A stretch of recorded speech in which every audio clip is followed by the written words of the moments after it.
बच्चों, आज की वीडियो का कंटेंट है total representation of a complex number, यानी कि कॉम्प्लेक्स नंबर को टोटल कितने तरीकों से हम रिप्रेजेंट कर सकते हैं। ठीक है ना। तो अच्छे से देखिए इसको और साथ साथ नोटबुक रखिए राइट डाउन करने के लिए। तो मैं स्टार्ट करता हूँ। सबसे पहले कार्टेशियन फॉर्म में हमने कॉम्प्लेक्स नंबर को रिप्रेजेंट किया। देखो,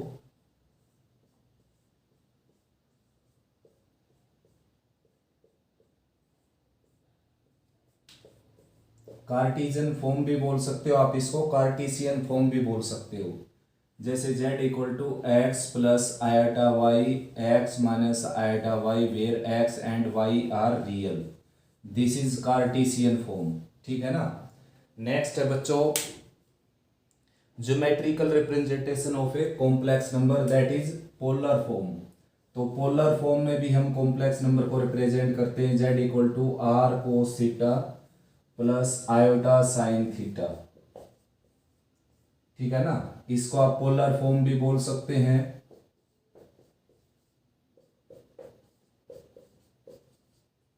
मॉडुलस एम्पलीट्यूड फॉर्म भी बोल सकते हैं।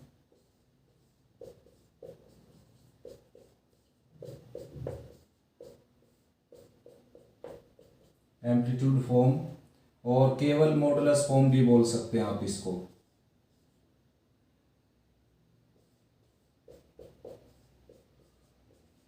और केवल एम्पलीट्यूड फॉर्म भी बोल सकते हैं आप इसको।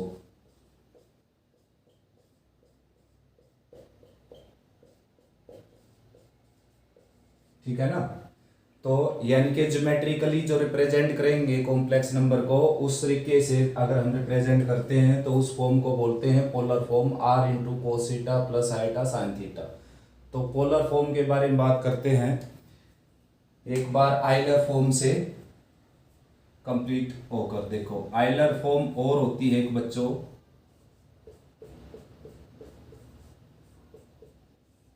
आइलेरियन फॉर्म भी बोल सकते हो आप इसको। मैथमेटिशियन है आइलर आइटा, उसी की फॉर्म है ये। जैसे आपका कॉम्प्लेक्स नंबर है cos theta plus iota sine theta, तो ये आ जाएगा e raise to the iota theta. ठीक है ना। आपका कॉम्प्लेक्स नंबर है cos theta minus iota sine theta, तो इसको रिप्रेजेंट किया जाता है e raise to the minus iota theta से। ठीक है ना। कॉम्प्लेक्स नंबर है आपका R into cos theta plus iota sine theta, तो इसको रिप्रेजेंट किया जाएगा e raise to the iota r theta. आया समझ में। तो भाई ये सारी की सारी आर यहां पर आ जाएगा बच्चों पावर में। ठीक है ना। तो ये सारी की सारी क्या है, आइलर फॉर्म। तो अब बात करते हैं आर क्या है यहाँ पर और थीटा क्या है यहाँ पर। ठीक ऐसे यहाँ पर थीटा और आर क्या चीज है ये। ठीक है ना। तो ज्योमेट्रिकल रिप्रेजेंटेशन जो है कॉम्प्लेक्स नंबर की, उसको स्टार्ट करते हैं बच्चों।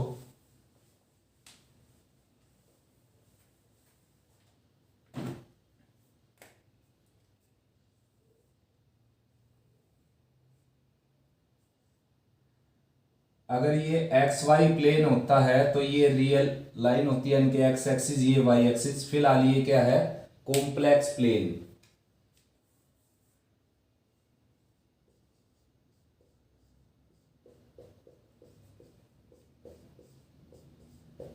इसको बोलते हैं कॉम्प्लेक्स प्लेन।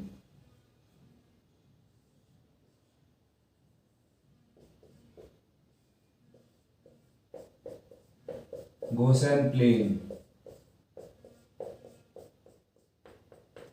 और नेक्स्ट है आर्गन प्लेन। ठीक है ना।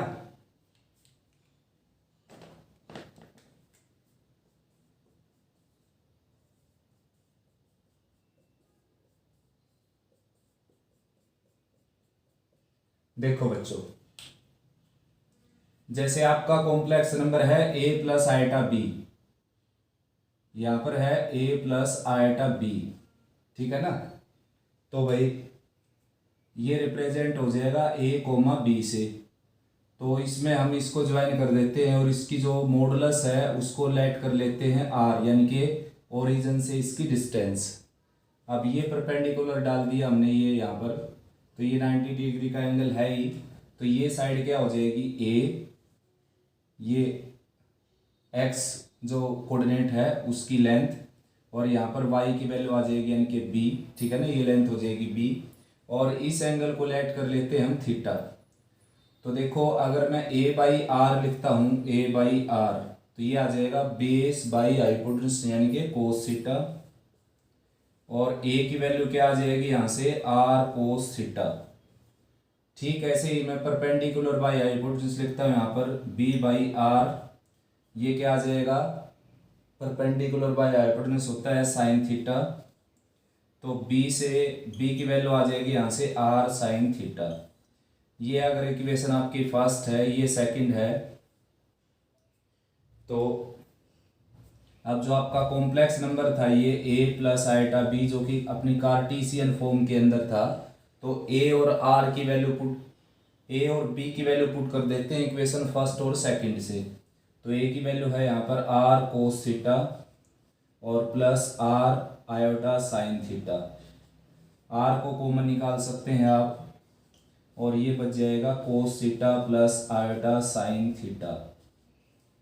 तो भाई आर क्या है, आर है मॉडुलस, यानी कि उस कॉम्प्लेक्स नंबर की ओरिजिन से डिस्टेंस, ठीक है ना। और थीटा क्या है, थीटा है argument, the line which measure the distance of complex number from the origin makes angle with x axis in anti-clockwise direction। x axis means real lines, real lines के साथ जो डिस्टेंस मापने वाली line है, ये distance मापने वाली line है, ये रियल लाइन के साथ जो एंटी क्लॉकवाइज डायरेक्शन में जो एंगल बनाएगी उसको क्या बोलते हैं, आर्गुमेंट। और आर्गुमेंट की वैल्यू क्या हो सकती है, यहाँ पर इसकी वैल्यू जो है 0 से लेकर कितने डिग्री भी हो सकती है बच्चों, ठीक है ना। और नेगेटिव भी बना सकता है ये, अगर इस तरफ बनाएंगे तो उसको भी आर्गुमेंट बोल सकते हैं। जैसे यहाँ पर बना दे ऐसे नेगेटिव एंगल यानी कि क्लॉकवाइज डायरेक्शन में, तो इसको भी आर्गुमेंट बोल सकते हैं, ठीक है ना। तो इस रिप्रेजेंटेशन को बोलते हैं polar form, argument form, amplitude form, modulus amplitude form, modulus form, ठीक है ना। तो इतने नाम आप इसको दे सकते हैं। ये है कॉम्प्लेक्स नंबर की पोलर फॉर्म, और ये है कॉम्प्लेक्स नंबर की कार्टेशियन फॉर्म। अब करना क्या है, इस एक्सरसाइज के अंदर हमने कार्टेशियन फॉर्म को पोलर फॉर्म में लेकर जाना है और पोलर फॉर्म को कार्टेशियन फॉर्म में लेकर जाना है, ठीक है ना। तो अब बात करेंगे कि पोलर फॉर्म को कार्टेशियन में कैसे ले जाते हैं और कार्टेशियन को पोलर में कैसे ले जाते हैं। उससे पहले बात कर लेते हैं, जो प्रीवियस वीडियो में मैंने आपको बता भी दिया था कि भाई कंजुगेट और negative of a complex number कैसे रिप्रेजेंट करते हैं ज्योमेट्रिकली। तो ये अगर ए आयोटा बी है तो ये क्या आ जाएगा, ए माइनस आयोटा बी, ठीक है ना। तो ये एंगल क्या आ जाएगा, माइनस थीटा, यानी कि जेड आ जाएगा R into cos minus theta और plus iota sine minus theta, ठीक है ना। यानी कि z equal to are into cos theta और ये माइनस का साइन यहाँ आ जाएगा माइनस आयोटा साइन थीटा। तो ये जो कॉम्प्लेक्स नंबर है ये इस कॉम्प्लेक्स नंबर का क्या हो जाएगा, नेगेटिव, कंजुगेट, सॉरी क्या आ जाएगा, कंजुगेट। ये कोई कॉम्प्लेक्स नंबर आपके पास z equal to are into cos theta plus iota sine theta, तो ये जो है ये इसका क्या आ जाएगा, कंजुगेट, ठीक है ना। ये कंजुगेट से डिनोट कर दिया मैंने। तो ज्योमेट्रिकली कंजुगेट कॉम्प्लेक्स नंबर को ऐसे रिप्रेजेंट करते हैं। और नेगेटिव को कैसे रिप्रेजेंट करते हैं, देखो ये यहाँ पर है तो इतनी डिस्टेंस पर, और ये यहाँ पर एंगल आ जाएगा आपका, ये बोला जाएगा minus a minus B point से डिनोट होगा। और ये है आपका जेड, अगर ए प्लस आयोटा बी है तो माइनस जेड क्या आ जाएगा, minus a minus iota b, that is additive inverse of z, z का एडिटिव इनवर्स हो जाएगा बच्चों। अब ये एंगल कितना आ जाएगा देखेंगे हम, ये वाला, तो ये आ जाएगा पाई प्लस थीटा, थीटा तो ये है ही और ये टोटल पाई हो गया, तो पाई प्लस थीटा आ जाएगा, यानी कि R into cos pi plus theta और plus iota sine pi plus theta. तो ये जो कॉम्प्लेक्स नंबर है बच्चों, ये कॉम्प्लेक्स नंबर इस कॉम्प्लेक्स नंबर का एडिटिव इनवर्स हो जाएगा। कोस पाई प्लस थीटा क्या हो जाएगा, minus cos theta sine pi plus theta क्या हो जाएगा माइनस साइन थीटा, और माइनस का साइन कॉमन आ जाएगा, तो आंसर आ जाएगा minus R cos theta plus iota sine theta, यानी कि इसका एडिटिव इनवर्स। तो यहाँ पर हमने सीखा कि geometrically negative of a complex number क्या होता है, ये होता है negative of a complex number, that is additive inverse. और conjugate of a complex number क्या होता है, वो ये होता है ए माइनस आयोटा बी, यानी कि cos theta minus iota sine theta, conjugate of z. अब आगे बात करते हैं बेटा मोस्ट इंपॉर्टेंट टॉपिक कि how to convert Cartesian form to polar form and polar form to Cartesian form. और उससे पहले बात कर लेते हैं आर्गुमेंट और प्रिंसिपल आर्गुमेंट के बारे में।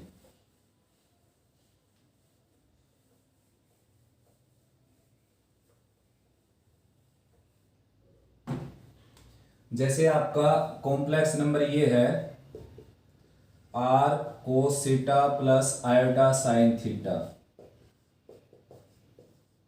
तो आर्गुमेंट जो है वो क्या है थीटा, थीटा की वैल्यू क्या कहलाएगी आर्गुमेंट, आर्गुमेंट भी बोल सकते हो एम्पलीट्यूड भी बोल सकते हो, ये है थीटा आपका, ठीक है ना। तो भाई थीटा की वैल्यू कुछ भी हो सकती है, यहाँ पर नेगेटिव भी हो सकती है, पॉजिटिव भी हो सकती है, 360 से बड़ी भी हो सकती है, माइनस 360 से छोटी भी हो सकती है। लेकिन प्रिंसिपल यानी कि मुख्य जो सॉल्यूशन है इसका, मुख्य जो आर्गुमेंट है, मुख्य जो एंगल है वो क्या है बच्चों, जैसे हम बात करते हैं एक बार, जैसे मान लो ये 30 डिग्री का एंगल है, देखो 30 डिग्री का, और उसके बाद मैं रिवोल्व करके पूरा रिवोल्व करके दोबारा यहाँ पर पहुंच गया, तो ये एंगल कितने का हो जाएगा 390 डिग्री का एंगल हो जाएगा ये, ठीक है ना, ये ग्रीन वाला आया समझ में। तो 390 डिग्री का एंगल हो जाएगा ये ग्रीन वाला, ये वाला। तो देखो दोनों की पोजीशन तो क्या है बिल्कुल सेम, किसकी 30 डिग्री और 360 डिग्री के एंगल की, ये 360 डिग्री का एंगल हो गया, तो 360 डिग्री के एंगल की और 30 डिग्री के एंगल की पोजीशन तो क्या है सेम। जैसे आपको कोई कोस 390 की, कोस 390 है बच्चों, 360 गलत बोल दिया मैंने, 360 प्लस 30, तो ये था 30 और ये सारा हो गया 390। तो जो 390 है कोस 390 किसी भी रेशो में लगा लो आप, कोस 390 की वैल्यू ठीक वही होगी जो कोस 30 की वैल्यू होगी।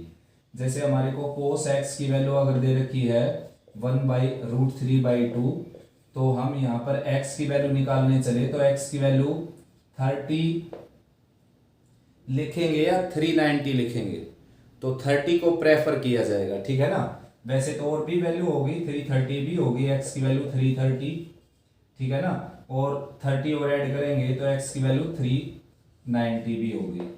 तो बात मैं 390 और 30 की करने लग रहा हूँ। देखो जैसे आपको दे दिया जाए कि cos x इक्वल टू √3/2 और x की एक वैल्यू बताइए, तो आप कौन सी प्रेफर करेंगे 30 डिग्री, 30 डिग्री को बोलना प्रेफर करेंगे आप 390 डिग्री की बजाय, ठीक है ना। क्योंकि आंसर हम हमेशा ऐसा रिप्रेजेंट करते हैं सामने वाले को कि वो सिंपलेस्ट लगे, तो सिंपलेस्ट 30 है या 39 डिग्री है, तो 30 डिग्री सिंपलेस्ट एंगल है, तो इसका आंसर हम क्या देंगे 30 डिग्री। तो यही रीजन है कि जो आर्गुमेंट है, अब जैसे आर्गुमेंट भी एक एंगल ही है जो एक लाइन बनाती है, डिस्टेंस मापने वाली लाइन, कॉम्प्लेक्स नंबर की डिस्टेंस ओरिजिन से मापने वाली लाइन बनाती है एक्स एक्सिस के साथ, एक्स एक्सिस बोलना गलत हो जाएगा, रियल लाइन के साथ। तो ये डिस्टेंस मापने वाली जो लाइन है, ये डिस्टेंस मापने वाली लाइन है ओरिजिन से, ये जो एंगल बनाती है थीटा एंटी क्लॉकवाइज डायरेक्शन में, इसी को तो हम आर्गुमेंट बोलते हैं ना। तो अब आर्गुमेंट की वैल्यू 390 भी हो सकती है और 30 भी हो सकती है, लेकिन वैल्यू तो उसके ऊपर सेम आएगी, साइन और कोस की दोनों की। यहाँ पर 390 रखें 390 रखें या 30 रखें तो सेम आंसर आएगा। तो इसलिए क्या है, मैथमेटिशियन ने प्रिंसिपल आर्गुमेंट बना दिया कि भाई आपने इतना बड़ा आंसर देने के बजाय फंडामेंटल आंसर दे देना, और वो प्रिंसिपल आर्गुमेंट होता है बच्चों प्रिंसिपल आर्गुमेंट।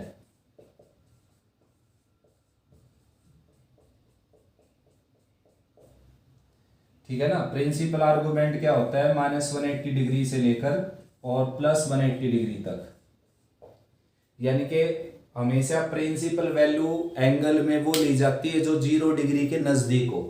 तो 0 डिग्री के नजदीक ये दोनों ही पढ़ते हैं, देखो यहां से लेकर यहां तक ये सबसे नजदीक है ये वैल्यू, ठीक है ना। आया समझ में, -180 से +180 तक। -180 यहां पर हो जाएगा बच्चों और +180 यहां पर हो जाएगा, ठीक है ना, क्योंकि रिवॉल्यूशन तो कंप्लीट करना पड़ेगा ना, रिवॉल्यूशन तो कंप्लीट करना पड़ेगा ना। मान लो कि एक एंगल 30 डिग्री का है और एक यहां पर हो गया, ये हो गया 260 डिग्री का, तो 260 को 30 से थोड़ा ना रिप्रेजेंट किया जा सकता है। आया समझ में, तो इसलिए रिवॉल्यूशन तो इसका भी कंप्लीट करना पड़ेगा -180 से +180, लेकिन उससे वैल्यू जो है आपकी वो 180 से बड़ी दिखाई नहीं देगी, 180 डिग्री से लेस वैल्यू दिखाई देगी आपकी, ठीक है ना। यहाँ पर इसको शामिल किया गया है, पॉजिटिव वाले को नेगेटिव वाले को एक्सक्लूड किया गया है। बात एक ही है बच्चों, लाइन तो यही आ जाएगी ना, -180 भी यहाँ पर है और +180 भी यहाँ पर है, तो पॉजिटिव वैल्यू को प्रेफर ज्यादा किया जाता है, इसलिए यहाँ पर +180 इंक्लूड है और -180 एक्सक्लूड है यहाँ पर, ठीक है ना। वैसे फर्क कुछ पड़ता नहीं, यहाँ पर ये इंक्लूड हो जाए ये एक्सक्लूड हो जाए बात वही रहेगी, लेकिन पॉजिटिव वैल्यू को ज्यादा प्रेफर करते हैं सब, इसलिए पॉजिटिव 180 वाला इंक्लूड हो जाएगा। यानी कि अब साफ साफ कंक्लूजन ये है कि भाई आर्गूमेंट और प्रिंसिपल आर्गूमेंट दो टर्म हो गई अपने पास। तो आर्गूमेंट तो क्या होगा, आर्गूमेंट तो कितना भी बड़ा कितना भी छोटा हो सकता है, और अगर उसको हम कन्वर्ट कर दें -180 डिग्री से +180 डिग्री तक तो उसको प्रिंसिपल आर्गूमेंट बोला जाएगा। जैसे मान लो एक एग्जांपल है, यहाँ पर 390 डिग्री का जो एंगल है, 390 डिग्री और 30 डिग्री इक्वल नहीं है, लेकिन किसी भी रेशो को इनके साथ ले लें, जैसे cos 30 cos 90 सेम हो जाएगा, sin 30 sin 90 सेम हो जाएगा, टेंजेंट 30 टेंजेंट 390 सेम हो जाएगा, कोट 30 कोट 390 सेम हो जाएगा, सेकेंड 30 सेकेंड 390 सेम हो जाएगा। तो इसका मतलब ये है 390 को 30 के तौर पर रिप्रेजेंट किया जा सकता है, यानी कि 390 की जगह 30 को रिप्रेजेंट कर सकते हैं हम, ठीक है ना। 390 के एंगल की बजाय 30 डिग्री का एंगल बता देंगे तो ऐसा कर सकते हैं हम। तो यहाँ पर भी ऐसा ही करना है, आर्गूमेंट जो आए उसको आपने -180 डिग्री से +180 डिग्री तक में कन्वर्ट करके और फिर आंसर दे देना है, इट इज प्रिंसिपल आर्गूमेंट। तो अपने यहाँ पर काम बच गए दो। फर्स्ट ये है कि हमने कन्वर्ट करना है पोलर फॉर्म से कार्टेशियन फॉर्म और कार्टेशियन से पोलर फॉर्म, और सेकंड आर्गूमेंट और प्रिंसिपल आर्गूमेंट को इंटरचेंज करना है एक दूसरे के साथ, ठीक है ना। तो स्टार्ट करते हैं बच्चों, देखो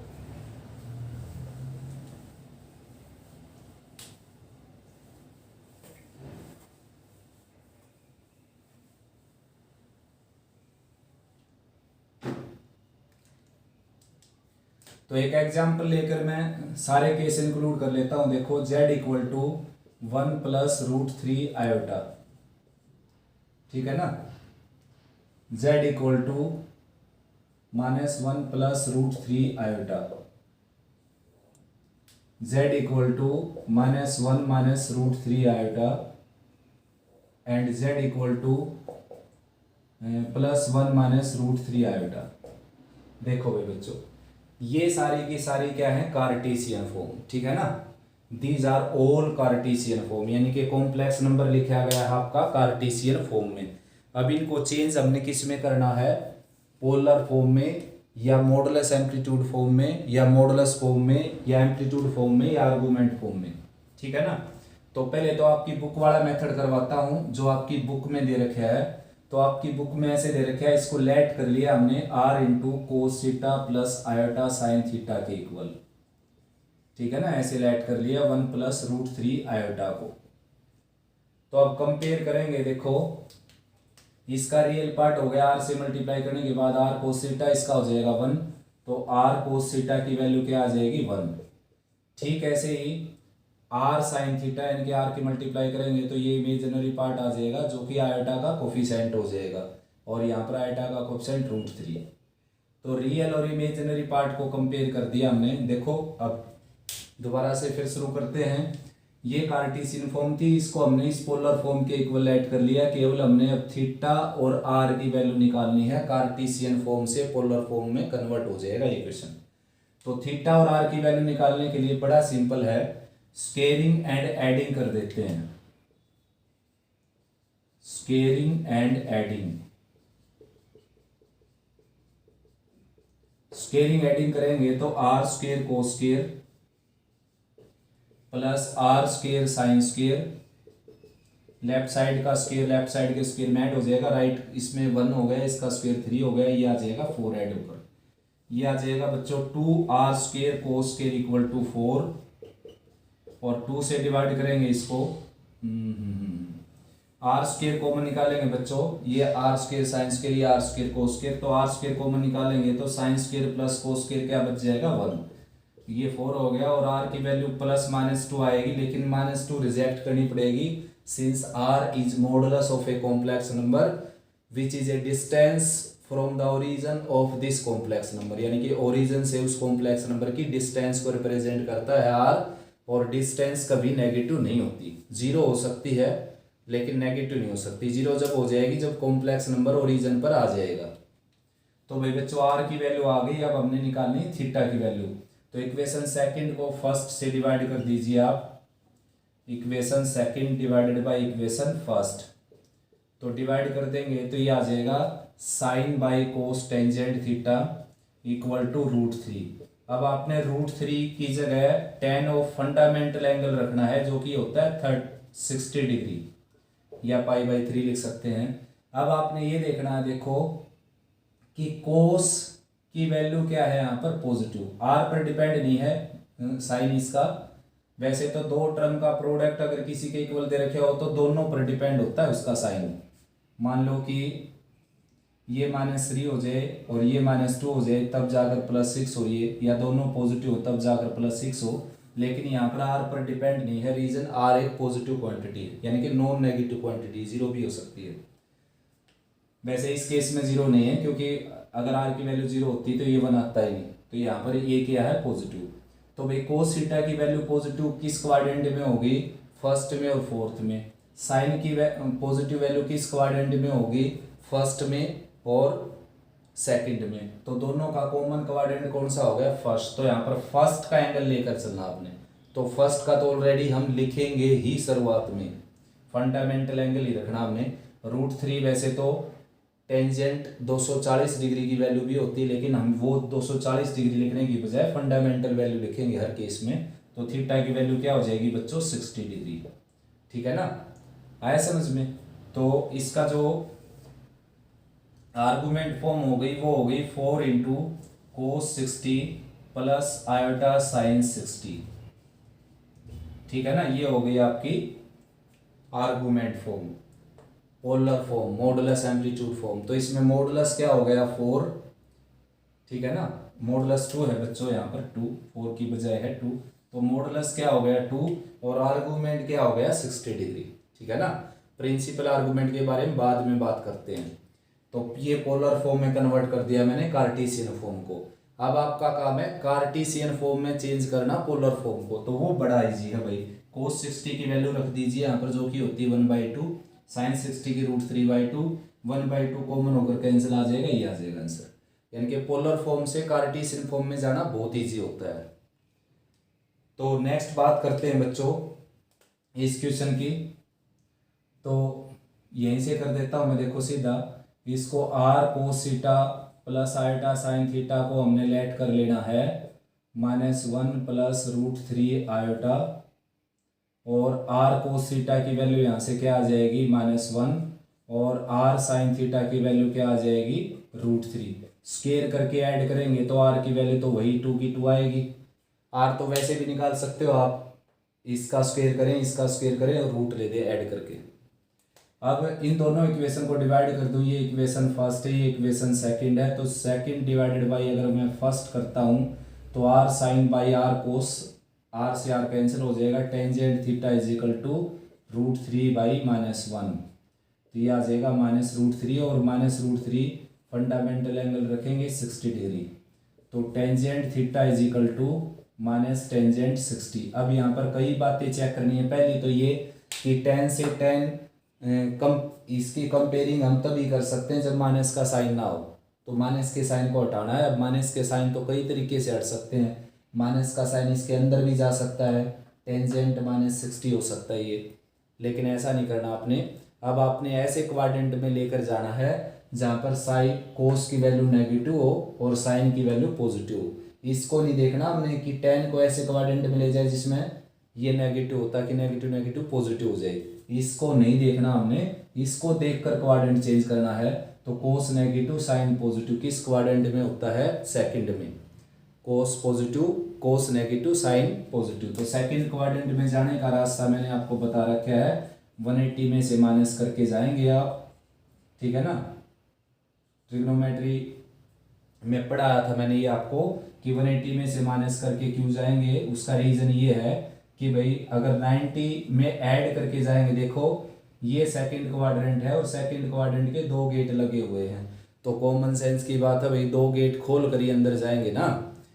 एक गेट यहाँ है, एक गेट यहाँ पर है रूम में जाने के लिए, तो दोनों गेट में से किसी एक को खोल लेंगे तभी तो अंदर जाएंगे, और कहीं से तो कैसे जाएंगे। तो इस गेट में से जाओगे आप तो 90 में से कुछ ऐड करना पड़ेगा तब जाएंगे, लेकिन ऐसा करोगे तो 90 + 60 तो कर दोगे यहाँ पर, लेकिन यहाँ पर क्या बन जाएगा? कोट, क्योंकि टेंजेंट 90 + 60 क्या होता है? Minus cot. तो यहाँ पर कोट बन जाएगा, यहाँ पर टेन फिर तो बिल्कुल कैंसिल नहीं होगा ये।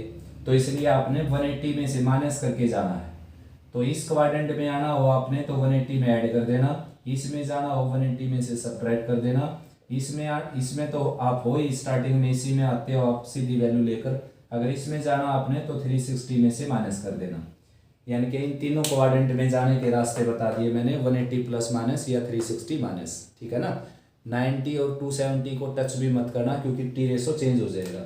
अब थीटा की वैल्यू क्या आ गई यहाँ से? 120 डिग्री। तो इसकी पोलर फॉर्म हो जाएगी,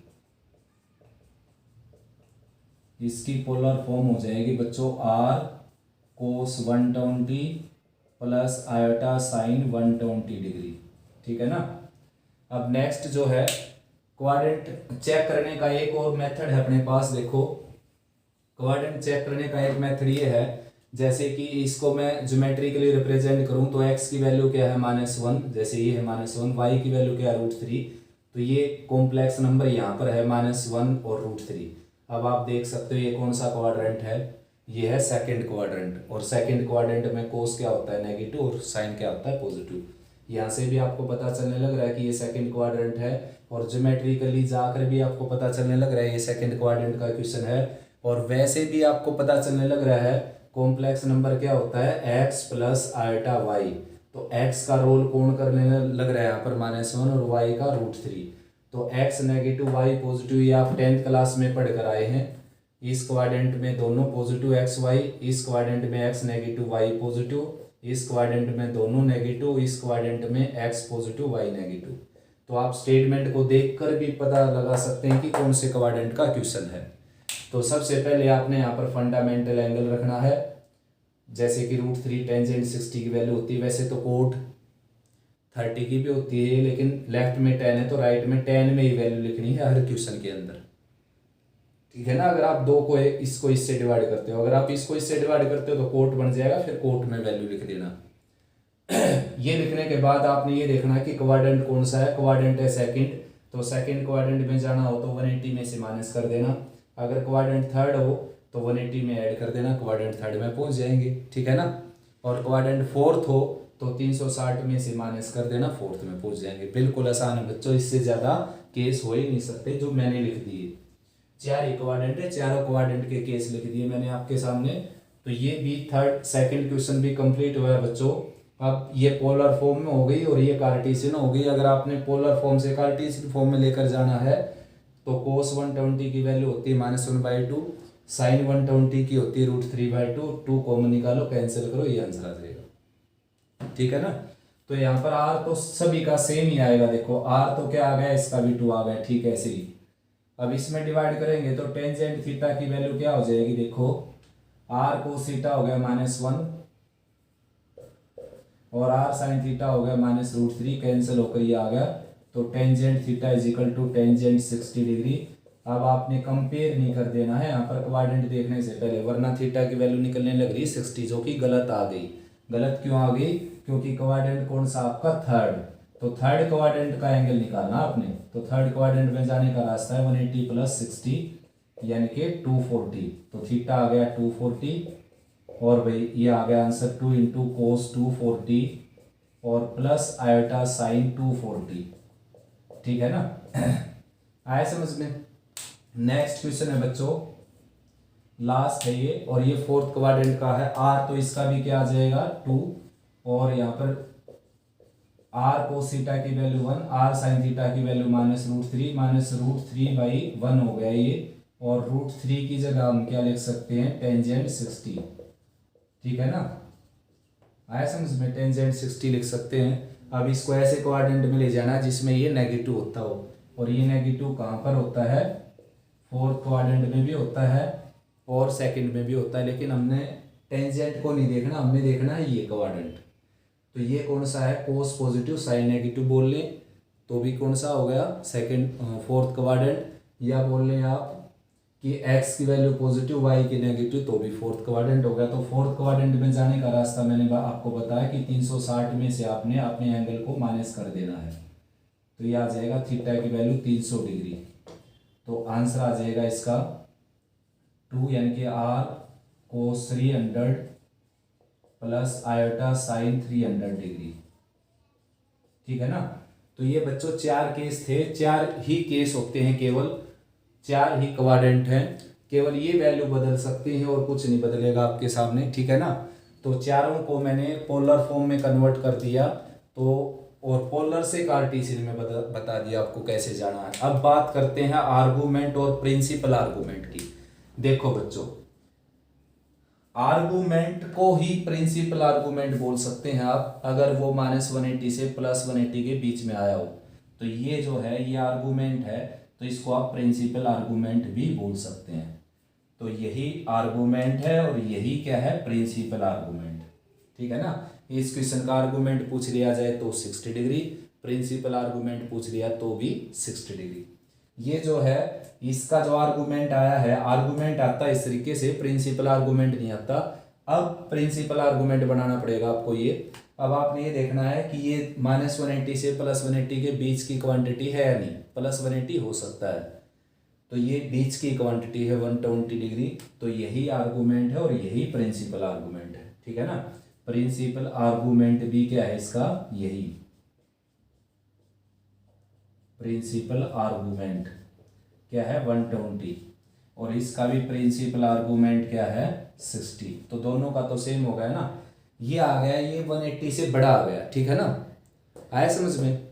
तो 180 से बड़ा आ गया तो आपने क्या करना है? कोई भी अगर 180 से बड़ा आ जाए तो उसमें से 360 माइनस कर देना बस।